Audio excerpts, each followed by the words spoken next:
Hello traders, James Stanley with StoneX and Forex.com. It's been a slow start to the year for dollar bears, and this is very similar to the dynamic that we had last year. When we came into 2025, it was really easy to be a dollar bull, but the dollar top 2 weeks into the new year started to pull back, and then in March put in a massive reversal, and that reversal largely held through the first half of the year. At this point, the dollar's been range-bound and grinding for about 6 months now. And as we came into 2026, really easy to be a dollar bear, largely because of the sell-off that had developed in December. But so far, dollar bears are having a tough go of it. At the NFP report earlier today, it was very much a choose-your-own-adventure type of novel, where there was something for dollar bears, there was something for dollar bulls, and interestingly, it was dollar bulls that have taken the run. There was a miss in the headline number, 50K versus a 60K expectation. And that's something that traditionally would help dollar bears. On the other side of that, however, the unemployment rate came in at 4.4% versus a 4.5% expected. Average hourly earnings came in at 3.8% versus 3.6% expected. So on both counts, that's items for USD bulls, and USD bulls have very much had a run with it. So I wanted to use this video to look at the dollar from a few different perspectives, and I wanted to try to devise some strategy for next week in looking at what I think will be the most amenable venue for USD weakness and the most amenable venue for USD strength. Then I want to look at what I think is the focal point as to whether or not the US dollar can build in any legitimate trends. So I'm going to look at the US dollar, euro dollar, pound dollar, dollar yen, and dollar CAD. So let's get to the charts and start getting this on. So first and foremost, in the USD, taking a tops-down look at the matter, kind of like I said a moment ago, where it was really a tale of two trends in 2025, where we came into the year with a full head of steam, started to stall like 2 weeks into the new year, and what initially began as a pretty mild pullback right in here took on a whole new life in March. Now, if we look at the drivers behind that, that's what makes this so utterly interesting right now. In March, that's when we started to see data indicating the possibility of a recession in the U.S. And the thing that I think really caught many by surprise was that Atlanta GDP Now print, the estimation for what GDP was going to do in the wake of tariffs. And it showed a contraction. This really caught many by surprise. That's why the dollar started to break down. Markets started to price in the Fed cutting rates later in the year, and again, the possibility of recession in the U.S. So we saw an exodus from the U.S. dollar and in turn into markets like euro dollar, pound dollar. It was a bad situation for the USD back then. But we hit this fresh low on like July 1st, and ever since then, dollar bears haven't been able to do much with it. It's been largely a sideways grind, and I can even make the argument that there's perhaps even a bullish bias to this right now. If we look at this from the weekly chart, you'll notice that a big spot of resistance has come into play to hold the high so far. This is actually the same that was in play after the September 2024 rate cuts, when, again, a pretty similar but pensive backdrop developed. We had the Fed cutting rates. The first rate cut announcement was right here on Wednesday, September 18th. The dollar set a fresh low and then stalled. And then even as the Fed was cutting rates in Q4, strong reversal that ran all the way into the new year. When the Fed began cutting rates last year, we again hit a fresh low and then stalled. And then we go right back up and we retest that resistance right around the 100 handle. Now, interestingly, what brought that rate cut on and what helped to hold that initial test of resistance from prior support was the backdrop around the July FOMC rate decision. July 30th last year, Jerome Powell says in the press conference that he didn't see a dire need to be cutting rates because the unemployment rate was near full employment and inflation remained high. And so you can see the response in the dollar. The dollar breaks out, runs, rallies, and continues to run all the way into the morning of NFP just 2 days later. Now that NFP report, that's what brought revisions to the prior 2 months of data.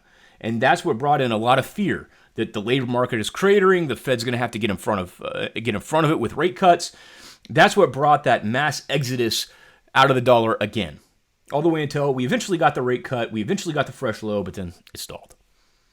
Now that same price was back into play in November over 2 different occasions. It set a double top, and it was in December when dollar bear started to take over again. And that's why I say coming into this year is really easy to be a dollar bear, because we had the continuation of trend, or the directional move of that trend in December, very much echoing the move that it showed in the first half of the year. But if we look at the economic backdrop, if we look at the data, it doesn't really appear to be in the same place. At the NFP report this morning, the unemployment rate printed at 4.4%. I think it's at or very near where it was at when Jerome Powell made that comment back in July, that the unemployment rate is near full employment. There wasn't a dire need to be cutting rates at that point. If we look at the GDP print that came out in December, or the Atlanta GDP Now forecast that came out recently, again, very different picture that produced that dollar weakness backdrop back in March. I think the biggest hindrance for dollar bulls at the moment is the fact that this trend has come on so quickly, so fast. We were in oversold territory just a couple days ahead of Christmas, and here we are in overbought territory on the 4-hour chart right now. That becomes a point of complication. With that said, the structuring here has remained clean. This is a setup that I've been following. This is a falling wedge formation. Now, this gap took place in early October. This ultimately is what helped to set the lows in December over a couple of different tests, producing a falling wedge. Falling wedges approached with aim a bullish breakout, which is precisely what's taken place. And you can see where we have that move, that continuation of higher highs and higher lows here on the 4-hour chart. That's something that keeps bulls in the driver's seat as we go into next week. Now, for next week, the big item of contention is the CPI print. That's on Tuesday. I think the bigger push point right now around Fed policy is the labor market. But if we do see, as we saw with the unemployment rate today, there's evidence that maybe the Fed doesn't have to be so worried right now. If that CPI print comes out hot, there's even maybe more evidence that there's less reason to cut.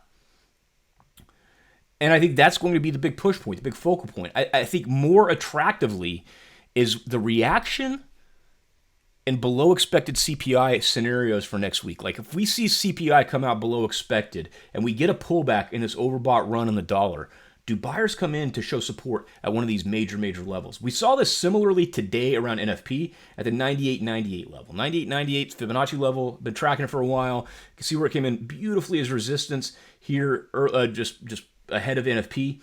But we could even track that back. You could look at this on like the daily chart where 98.98 came in as resistance, support. Now back in play. Around the NFP print, this was the price that ultimately helped bulls to retain control. Again, it was a mixed bag. It was a choose your own adventure novel. Initial move, bearish. We had a pullback, but buyers came in, defended that level, and ran it right up to fresh highs. If we do get a below expected CPI print, there's another level that I have my eye on here. And this was something I looked at in the Tuesday webinar. This is an ascending triangle formation. And I'd even made the comparison to a Eurodollar setup. I'll look at it in a moment on a longer term basis. But this was the setup I looked at in the webinar on Tuesday. We have that horizontal resistance like 98.77. We broke out from that on Wednesday. That automatically becomes a spot to follow in deeper pullback types of setups or scenarios. And then there's this one down here between like 98.43, 98.50. The benefit of a pullback to either of those zones is we let that overbought condition that I showed you on the prior chart, we let that ease a bit, and we let prices pull back, opens the door for trend continuation setups.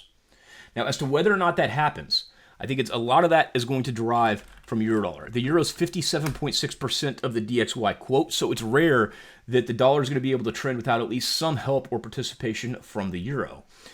That said, you can see this is a trend that's largely been milked dry at this point. We got close to that 116.16 level, the same that was in play back here in early December, and that what so far has stalled sellers.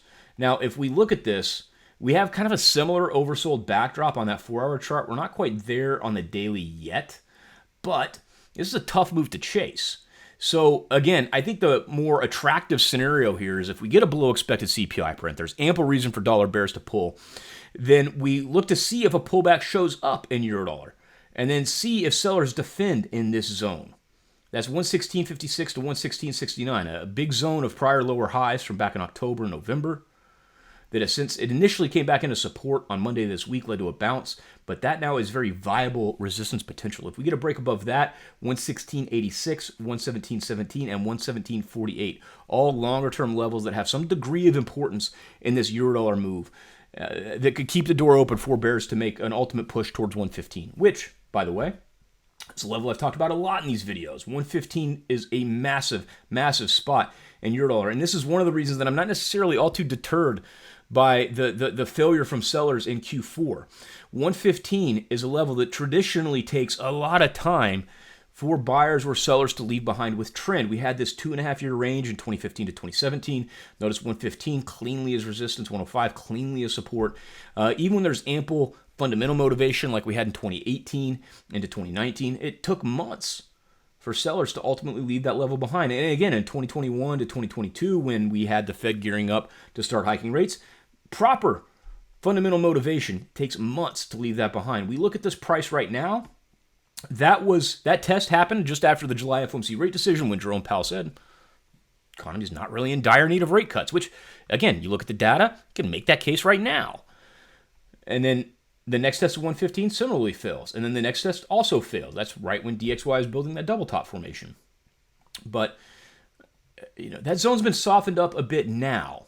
If we get the pullback, we get the hold of lower high resistance, the door remains open for a push down into that zone, and that's something that I think could ultimately lead into a break in the dollar. And I'm looking at that 115 level in euro-dollar as somewhat related to the 100 to 100 spot 22 level in the DXY basket. That said, if I'm looking for dollar weakness, I still like cable better. I think this is still a more attractive venue to be looking for that weakness, that USD weakness to play. So this is a Fibonacci retracement, simply taking the 2025 major move. Notice we're right at the 23.6 retracement right now, and there is an element of prior resistance in here. You go down on a 4-hour chart, and you can see a similar strained sell-off this week, but this one, at least from the daily, it looks more constructive to me. And the reason for that is if we look at where price was, like right around the middle of December, we're still above those swing lows in cable, whereas in eurodollar, we are not. In eurodollar, we've already dipped below those December 19th levels, and we have fresh lower lows. So if I'm looking for USD strength, if I'm looking for a weaker currency to mesh that with, euro can make a claim on that. Cable, however, we're above that December 19th swing low, and there's still a claim for bullish structure in there. I have another chart here with a bit more detail. This is a chart I've been following. I've shown it in these videos countless times, but this is the next zone of support that I'm looking to. And it's essentially just longer term text because that prior fib is just from the 2025 move. This Fibonacci retracement is the 2021 to 2022 major move. But it's the 33.55 to 33.71 zone. This has been a really well-traveled zone. Notice where it came in as resistance back here early December. Shows up as support for like a week and a half. That was the pitch point for that December 19th swing low. And if we do get a deeper drawdown, I think the benefit or luxury of that is we might be dealing with another oversold situation in cable before too long, especially if that happens early after the open next week. But if I'm looking for USD weakness, this is still a market that I think is a bit more attractive. Looking for USD strength, however, I'm still on dollar yen. And I think there's a lot of reasons to like the top side of dollar yen. I think there is a reason to fear it right now as well. And that's largely based on the premise or the prospect of possible intervention. And I talk about this quite a bit, where I don't like to chase any move because it's a psychology element. If I chase a move and it doesn't work out, then I end up blaming myself because I let my excitement get the best of me. I wasn't patient. I didn't allow the setup to develop. And it is far more difficult to manage risk using price structure if chasing breakouts. The only way I have, a constructive way I have of managing risk on breakouts is like a percentage type of method. And I don't like doing that because I don't know that those prices have any degree of relevancy. With structure, however, I know where I'm wrong. If I look for a pullback and a hold of support, and that support doesn't hold, well, I'm wrong. I want to get the heck out anyways. I don't want to be waiting around to see how wrong I might have been. But if I chase breakouts, well, that's more difficult to do. And if even if I take the position size down to try to make that outlay more reasonable, well, now I need an even larger move, an even larger continuation move to justify that risk outlay. Not the way I like to roll. But also of instance in dollar yen, there's been a propensity for these bullish breakouts to turn into bull traps. There's been a lot of those this year.